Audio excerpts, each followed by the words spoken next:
누가 뭐 그 인터넷에 막 홍보를 했더라고요. 내가 어떻게 하면 재산 분할을 80%를 받을 수 있는가. 80%? 궁금해요. 80%는요, 그렇게 받을 수 없어요.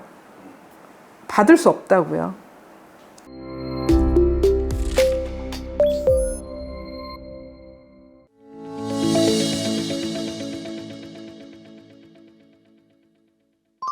제가 제일 황당한 게 뭐냐면 위자료를 소장을 받았어. 근데 위자료가 5천만 원이야. 속으로 미쳤나? 변호사가 미쳤나? 그 생각하지. 왜냐하면 그런 경우는 어떤 경우냐면 의뢰인이 와서 얘기를 하는데 의뢰인이 요구하는 위자료 액수가 5천이야. 그러니까 거기에 맞춰서 상담을 하고 거기에 맞춰서 소장을 쓴 거예요. 근데 사실은 그렇지 않다는 걸 그 변호사가 모르면 문제고 알면서도 그래도 문제죠. 5천은 가능하지 않아요. 고지를 해줘야 되는 것도 변호사님 역할이죠. 네. 그래서 5천은 이거 잘못하면 내가 상대방한테 소송 비용도 물어줘야 될 수 있어요. 그래서 그렇게 청구하시면 안 돼요. 저는 보통 1,000, 1,500, 상간녀하고 같이 있을 때 3,000, 아니면 좀 많이 맞고 사셨을 때 2,000에서 3,000 사이 정도? 3,000 넘는 경우 거의 없어요. 그건 아예 받아주지 않아요. 제가 받아주지 않아요. 위자료라는 게 본래 사람이 옛날에 죽었을 때 보통 위자료 5천 정도 받았어요. 누가 뭐 그 인터넷에 막 홍보를 했더라고요. 내가 어떻게 하면 재산 분할을 80%를 받을 수 있는가. 80%? 궁금해요. 80%는요, 그렇게 받을 수 없어요. 받을 수 없다고요.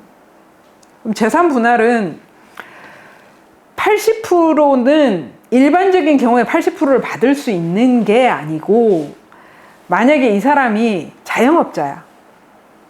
10년을 살았어. 근데 이 사람이 자영업자인데 자영업자로서 자기가 자기의 능력을 발휘해서 사업을 좀 크게 만들어 놨어요. 이런 경우에 이 사업을 절반 쪼개서 얘 줘. 이건 안 되잖아요.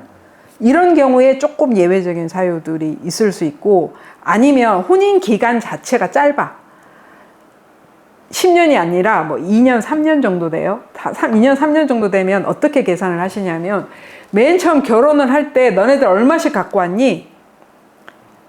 근데 얘가 2천을 갖고 오고 얘가 8천을 갖고 왔어. 그럼 2대 8. 그럼 80% 받을 수 있어요. 인터넷에서 보는 건 약간 좀 괴리가 있네요. 우리가 보통 재산 분할은 법원에서 재산 명시 명령을 해요. 그러면 재산 명시 명령을 했을 때 들어가서 시스템 하에서 재산을 뒤지는 거는 그대로 다 떠요. 그럼 다 집어넣죠. 뭐 빼고 말고 할 건 없어요. 거기에 대해서 판사님이 이걸 특유재산, 뭐 특유재산으로 뺄 수 있는 것은 사실 거의 없지만, 만약에 부모한테서 내가 올해 2024년에 이혼소송을 하는데 2024년 1월 달에 내가 증여를 받았어. 이 정도 되면은 좀 다르겠죠? 그 정도면 뺄 수도 있겠지? 하지만 그렇지 않고 이 상태로 몇 년만 지나면 사실 재산을 이룩하는데 공헌한 것도 있지만 이 재산을 안 팔아먹고 유지하는 것에 대한 기여도도 인정을 해주거든요. 그래서 그걸 완전히 빼기가 어려워요. 그래서 변호사 사무실에서 내 80% 받아줄게, 이걸로 홍보를 하는 건 과장이지. 그건 과장된 거예요. 그거는 지가 그렇게 한다고 해서 그렇게 달라지는 게 아니고, 제가 말씀드렸던 것처럼 아주 예외적인 경우, 혼인기간이 짧고 그 뭐 자녀가 없어, 뭐 이런 경우에 봤을 때 이렇게 해서 퍼센테이지 분배하자. 그거 말고는 그런 경우 있어요. 재산 분할이라는 게 물론 재산을 분할하는 개념도 있지만 서로를 부양하는 개념도 있어요. 근데 내가 A를 데리고 와. 근데 재산이 하나도 없어. 이거 혼인기간이 너무 짧아서 재산 분할을 하려고 하니까 분할할 재산이 별로 없어요. 정식으로 하면 한 1,000, 1,500 정도밖에 못 받아오는 경우들도 있을 수 있어요. 그럴 때는 아이들을 양육하는 것과 이런 사정들을 얘기를 해서 조정을 해서 떼오는 경우도 있어요. 근데 그때도 사실은 그 퍼센테이지가 15%를 넘지 않았어요. 이 재산이 굉장히 많았거든요. 그래서 15%인데도 우리가 받을 수 있는 금액이 한 9천, 1억 정도 되긴 했어요. 그 사람이 이혼소송 제안할 때 300 준다고 했어요. 그래서 제가 그렇게는 못하겠다.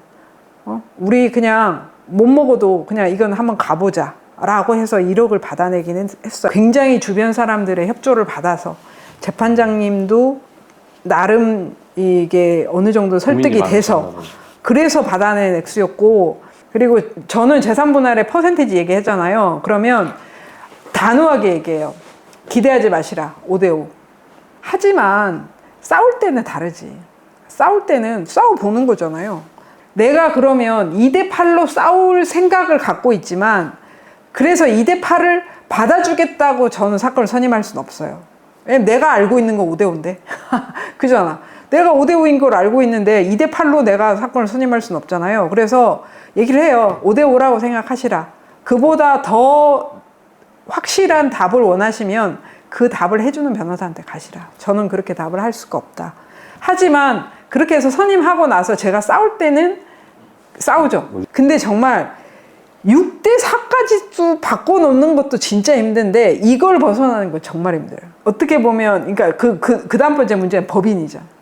법인이 있을 때 남편이 법인의 대표야. 네네네. 이 법인을 어떻게 하냐고. 이 부분에 대한 경험치는 사실은 저도 좀 더 경험치가 더 필요해요. 경험치가 필요한데 사실은 영향을 크게 안 받아. 이게 포함이 안 되는 경우가 있었어요. 안 되는 경우. 근데 사실은 개인 사업자 비슷한 경우에는 돈이 왔다 갔다 한단 말이에요. 법인 돈이 이쪽으로 오고 이쪽으로 가고 왔다 갔다 하거든요. 근데 그것이 입증이 돼도 이게 상당히 밀리더라고. 그러니까 그렇게 싸워본 적은 있어요. 개인 사업자나 이런 것들도. 근데 상대적으로 재산 분할을 퍼센테이지를 가지고 사건을 선임하고 홍보한다. 그거 믿고 가시면 안 돼. 일단 뭐 변호사님들이야 뭐 해보고 안 되면 어차피 판사님 말 듣고 한다고 이렇게 핑계대도 되잖아요. 그래. 근데 그건 사기지. 그래요? 왜냐면 이미 결과를 알고 있는데 제 상대방이 지금 7대3 주장하는 상대방이 있거든요. 현재 사건 중에. 네네. 7대3 주장하는 상대방이 있는데 저는 그 7대3 나올 거라고 생각하지 않아요. 그 대신 우리도 6대4 주장은 하고 있어요. 근데 제 의뢰인한테 그 얘기는 하죠. 6대4 주장은 해주지만 가능하지 않아. 5대5로 나올 거예요. 그렇게 얘기해요. 5대5 나올 거예요. 그 사건은. 둘 다 그냥 직장인이기 때문에 재산은.